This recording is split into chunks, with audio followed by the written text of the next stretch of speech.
Minister, thank you very much for your Բարոն նախարար, շնորհակալ եմ ձեր ելույթի համար, երբ դուք պատասխանում եք այդ հարցին, որը վերաբերում էր Եվրոմիությունում, մյուս կազմակերպություններում միաժամանակ անդամակցելուն, լսելով ձեր հարցին, ինձ թվում էր, որ խոսում է Թուրքիայի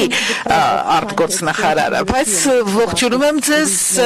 ձեր մուտքը այն պետությունների ակումբի մեջ, որոնք որ ողջունում են այս ռեգիոնալ հավասարակշռության գործողությունները։ Իմ հարցը հետևյալն է։ Ճիշտ չի լինի արդյոք, եթե Ադրբեջանի ու Հայաստանի միջև խաղաղության հարաբերությունները կառուցվեն ժողովուրդ-ժողովրդի միջև։ Դուք ձեր ոճը այդուհանդերձ պետություն-պետությունի մեջ է։ Իսկ ինչ եք կարծում, պլանավորում եք արդյոք, որպեսզի այդ մոտեցումը, խաղաղության կառուցումը կառուցվի ժողովրդից ժողովրդի միջև եւ Իմ դա առաջին հարցն էր, երկրորդը Թուրքիայի եւ Հայաստանին է վերաբերում։ Ինձ հետաքրքիր իմանալ արդյոք կա կամք պատրաստակամություն երկու կողմերի միջև մեծացնել, այսպես ասած, շարունակել կոնտակտների երկրորդ փուլը, աստիճանը, ասեմ, կամ ֆազը, որ արդյոք դուք նույնպես Անկարայի հետ միասին գուցե պլանավորում եք, որ պետք է երկրորդ փուլը սկսել, այսինքն երկրորդ ուղղությունը գնալ խաղաղության կառուցման։ Ես կարող եմ պատկերացնել, որ ռուսները, իրանացիները գուցե նրանց մի փոքր խանգարում կամ անհանգստացնում է ռեգիոնում Ամերիկայի ներկայությունը, թեև սա ամենայն հավանականության կարող է լինել շատ, ոնց որ ասեմ, մասնավոր նախաձեռնություն, որի մեջ դուք ընդգրկվեք։ Ես ինչքան ինքս եմ հասկանում, այս կորիդորը իրականացնել, այս միջանցքը իրականացնել համար կարող է մասնավոր ընկերության ներկայություն։ Ինչպես եք դուք դիտում արձագանքը Ռուսաստանի եւ Իրանի այդ նախաստորագրմանը Վաշինգտոնում այն պայմանագրի եւ այն փաստին, ինչպես եք վերաբերում, որ Վաշինգտոնը հայտնվելու է տարածաշրջանում։ Շնորհակալ եմ։ Ես ուզում եմ պատկերացնել, թե ինչ հարց կար, որ դուք չտվեցիք, բայց ես իհարկե սիրով կպատասխանեմ բոլորին։ Իսկապես, երբ խոսում ենք Հայաստանի եւ Ադրբեջանի մասին հաստատված խաղաղության մասին, մենք պետք է հասկանանք, որ հիմնական սկզբունքները համաձայնեցված են, օրինակ, երբ դա վերաբերում է փոխկապակցվածությանը, մենք պետք է հասկանանք, որ խաղաղությունը հաստատված է, հռչակված է, պայմանագիրը խաղաղության նախաստորագրված է, բայց այս ամեն ինչով հանդերձ մնում են հարցեր, որոնք դեռ ենթակա են կարգավորման եւ օրինակ մեկը կնշեի հենց ձեր բացացած հարցը քաղաքացիների միջև հարաբերությունները, քաղաքացիների միջև կապերը, երկու հասարակությունների միջև կապերը եւ նաեւ պետք է ընդունենք եւ այս մասին բարձրաձայն ասել է պետք, որ այդ հաշտեցումը ժամանակ է պահանջելու, այդ հաշտեցման կարիքը կա, բայց այս պահին ամբողջական, այսպես ասած, հասարակությունների մտավոր, հաշտեցման բացակայությունը, ամբողջական հաշտեցման բացակայությունը, նաև օբյեկտիվ է, նաև պայմանավորված է հոգեբանական խորը տրավմայով, որ հասարակությունները ունեն, վերքերով, որոնք դեռ շատ թարմ են եւ հաղթահարելու խնդիր կա եւ ժամանակ է պահանջվում եւ այս առումով քաղաքացիների միջև կապերը, այդ թվում եւ քաղաքացիական հասարակությունների միջև կապերը եւ շփումները շատ կարեւոր են։ Այդ պատճառով այդ կապերը մենք ուշադրություն ենք դարձնում նրան, մենք հասկանում ենք նաեւ Ադրբեջանի ընկալումն է այդպես օրեր առաջ տեղի ունեցան քաղաքացիությունը եւ շաբաթներ գուցե առաջ տեղի ունեցան քաղաքացիությունների ներկայացուցիչների միջև հանդիպումներ Հայաստանում, հենց հիմա այս լսարանում ես որքանով տեղեկացված եմ ունենք լրագրողներ կամ փորձագետներ Ադրբեջանից այդպիսի միջոցառումներ պետք է լինեն Ադրբեջանում, պետք է ներկայացուցիչներ լինեն Հայաստանից եւ միայն սա է ճանապարհը այդ երկխոսությունը զարգացնելու նաեւ հասարակությունների միջև։ Ինձ ամենայն դեպս այլ բանաձև հայտնի չի, ենթադրում եմ մենք եւ Ադրբեջան առաջի երկրները չենք, առաջի ժողովուրդները չենք, որ կոնֆլիկտից հետո այս ճանապարհի միջով անցնում են, դա ցավոտ գործընթաց է, հեշտ բերվող գործընթաց չի, բայց գործընթաց է, որ պետք է արվի առաջին քայլը, երկրորդ, երրորդ, 10-րդ եւ գուցե,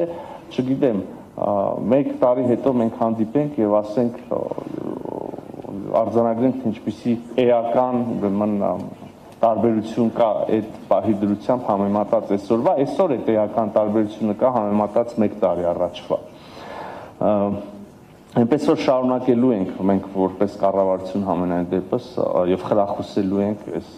քաղաքացիների միջև կապերը, այլ գաղափարներ եւս կան, թե ինչպես կարող ենք այդ ուրեմն երկխոսությունը զարգացնել։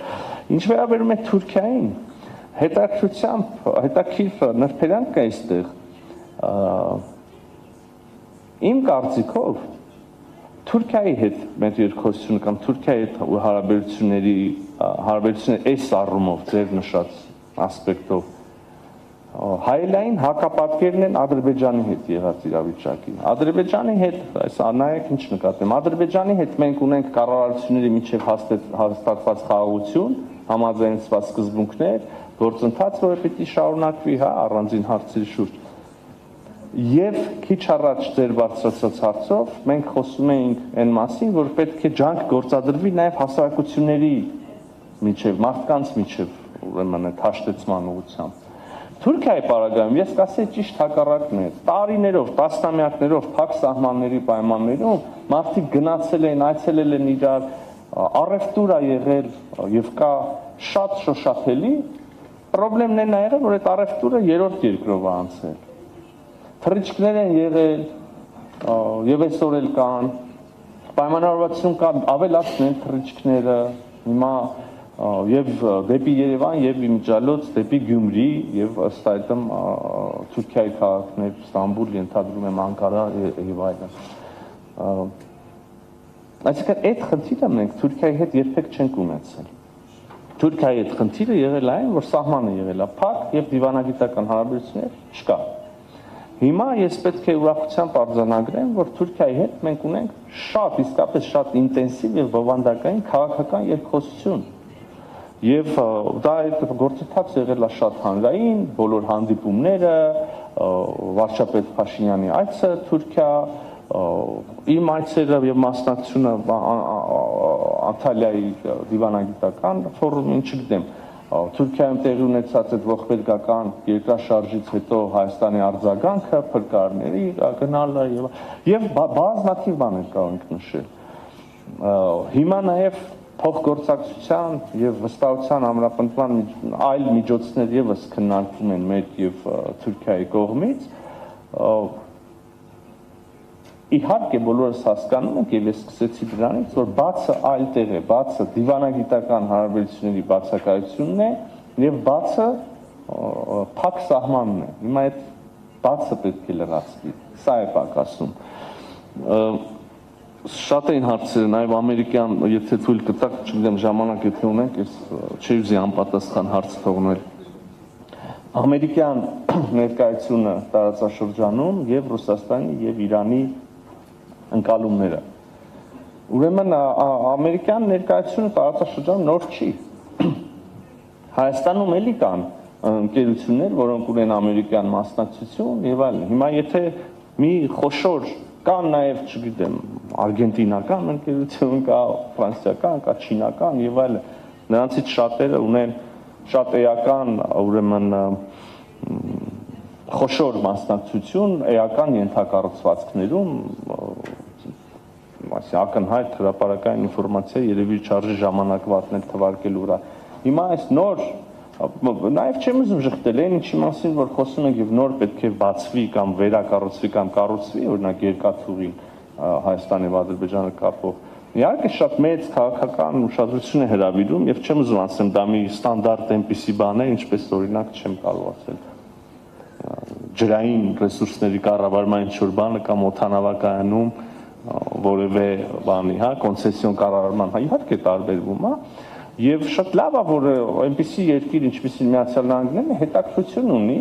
սա նաեւ եւ տնտեսական բաղադրիչ ունի եւ առաջի հերթին, հա, կարող ենք ասել տնտեսական, ես քիչ առաջ խոսեցի Եվրոպական միության հեռավոր արևելքի փոխկապակցությունը, այս ուրեմն մեր եւ Ադրբեջանի ենթակառուցվածքներով բայց նաև քաղաքական նշանակություն եւ մեր բոլորի համար եւ Հայաստանի եւ Ադրբեջանի համար նաև խաղաղության գործիքներից մեկն է դառնում եւ խաղաղության երաշխիքներից մեկը եւ շատ լավ է որ Միացյալ Նահանգների պես երկիրը հետաքրքրված է տնտեսական հետաքրքրությունում եւ մենք հիմնելու ենք ըստ ամենայնի հիմա նյուանսները բանակցում ենք Միացյալ Նահանգների, բայց իմ պատկերացմամբ առնվազն պետք է կլինի հայ-ամերիկյան ինչ-որ ձեռնարկություն, որը կկառուցի այդ երկաթուղին եւ ուրեմն կզբաղվի ամենօրյա մենեջմենթով, հա։ Սա չի նշանակում, նորից այդքան խոսում ենք, բայց տարբեր հարցերի մեջ ես այդ ենթատեքստը տեսնում եմ, սա չի նշանակում ամերիկյան վերահսկողություն ենթակառուցվածքի նկատմամբ։ Սա բոլոր այն հարցերը, որոնք վերաբերելու են ինքնիշխանության իրավազորության, լուծված են։ Լինելու է Հայաստանի ուղիղ ինքնիշխանությունը այդ ենթակառուցվածքի նկատմամբ, գործելու է Հայաստանի ուղիղ իրավազորությունը, այստեղ երկրորդ կարծիք լինել չի կարող, որովհետև առնվազն դա ստորագրված է արդեն եւ հրապարակված է։ Եվ հետեւաբար վերահսկողություն, անվտանգություն, դրանից բխող բոլոր բաները դա Հայաստանի Հանրապետության ինքնիշխանային բացառիկ իրավունքն են եւ այդ իրավունքը որևէ կերպ չի խախտվելու։ Խոսքը գնում է տնտեսական մենեջմենթի կառուցման եւ մենեջմենթի մասին։ Այ սրա համար էլ, քանի որ սրա մասին է խոսքը, մտահոգություններ չեն հնչել պաշտոնական Թեհրանից կամ Մոսկվայից։ Ես կարող եմ կային իհարկե վերլուծություններ կային, երբ որ դեռ պարզ չէր դետալները եւ այլն, եւ ներկայացվել է եւ Ռուսաստանի Դաշնության եւ Իրանին եւ ողջ աշխարհին այն պայմանները, որի շատ համառոտ, բայց էական նկարագրություն ես քիչ առաջ տվեցի եւ ահա այս պայմանները որևէ կերպ մտահոգիչ չեն ոչ Թեհրանի համար, ոչ Մոսկվայի, ճիշտ հակառակ, օրինակ եւ Իրանն է հետաքրքրված այս փոխկապակցվածությամբ եւ Ռուսաստանի Դաշնությունը ես կարող եմ վկայակոչել օրինակ Ռուսաստանի փոխվարչապետի հայտարարություն, դա է գալիս մտքիս առաջինը, որը ուղղակի նշեց օրեր անց Վաշինգտոնյան համաձայնությունից հետո, որ իրենք էլ հետաքրքրված են եւ ուզում են որևէ կերպ մասնակցություն ունենալ ի վերջո այլ ենթակառուցվածքներ, այլ երկաթուղիներ Հայաստանում նաեւ մենեջմենթ իրականացում է ռուսական ընկերության կողմից, այնպես որ իսկապես նորից ու նորից վերադառնալով ձեր ձևակերպմանը ստեղծված է այնպիսի մի հավասարակշռության կետ, որը շահավետ է բոլորին։ Սա է ամենայն դեպս իմ ընկալումը եւ հենց դա էլ երաշխիքն է նրա, որ այս ամեն ինչը կկենսագործվի եւ կունենա երկար կյանք։ Ներողություն, մի փոքրիկ տեխնիկական դետալ էլ նորից։ Ես հասկանում եմ, որ հիմա բոլորը ովքեր ասում են միջանցք, նկատի ունեն տնտեսական միջանցքները, լոգիստիկ ուղիները, որոնցով հետաքրքրված են աշխարհի բոլոր երկրները, բոլորը հիմա փորձում են ինչ-որ նոր միջանցքներ գտնել։ Հարցը այն է, թե ով ինչ է հասկանում այդ միջանցք ասելով։ Մենք էլ Հայաստանում ունենք հյուսիսարավ ճանապարհային միջանցք, անունը տենց է։ Կան բազմաթիվ այլ այդպիսի միջանցքներ, որոնք միայն ողջունելի են բոլոր հնարավոր մասնակիցների կողմից։ Այս դեպքում, երբ որ ասում ենք միջանցք, կա մի նրբերանգ եւ ես կխնդրեի չօգտագործել այդ տերմինը համենայն դեպս ենթակառուցվածքների այն կտորի մասով, որը կապելու է, որը անցնելու է Հայաստանի հարավով։ Ինչու՞, որովհետեւ մենք քիչ առաջ խոսում էինք այն մասին, որ տարբեր երկրներ բանակցությունների տարբեր փուլում այս կամ այն կերպ ցանկություն են ունեցել օրինակ անվտանգային կամ ռազմական ներկայություն ունենալ երկաթուղու երկայնքով կամ համենայն դեպս այդ գաղափար օդում եղել է, անդադ խոսվել է եւ այլն, կամ վերահսկողություն ունենալ այդ ենթակառուցվածքի նկատմամբ։ Ես արդեն ասացի, որ լինելու է դա Հայաստանի Հանրապետության բացառիկ իրավունքն է, բայց մենք հիշում ենք դեռ այդ բանակցությունների ընթացքը։ Եվ եթե որևէ մեկը սենյակում ասում միջանցք, մեր մոտ մեխանիկորեն արթնանում է այդ մտահոգությունը, որ ինչ-որ մի թաքնված այլ մտադրություն կա այստեղ, որը կարող է վնասի Հայաստանի Հանրապետության ինքնիշխանության։ Հետևաբար կա այդ ենթակառուցվածքի պաշտոնական համաձայնեցված անուն, որի տակ կա վարչապետ Փաշինյանի ստորագրությունը, նախագահ Ալիևի ստորագրությունը, նախագահ Թրամփի ստորագրությունը, եւ ես ձեզ կարող եմ վկայակոչել, եւ չեմ էլ հիշի ամբողջական ցանկը, բայց կարող ենք ինտերնետում գտնել բազմաթիվ երկրների ղեկավարներ եւ միջազգային կազմակերպություններ հեղինակավոր, որոնք ողջունել են հենց այդ անվամբ ենթակառուցվածքի ստեղծումը, այդ պայմաններով ապաշրջափակումը։ Եվ այդ անունն է TRIP, Trump, route for international peace and prosperity, trip ուղի։ Սա է, այն ինչ որ լինելու է Հայաստանի հարավում։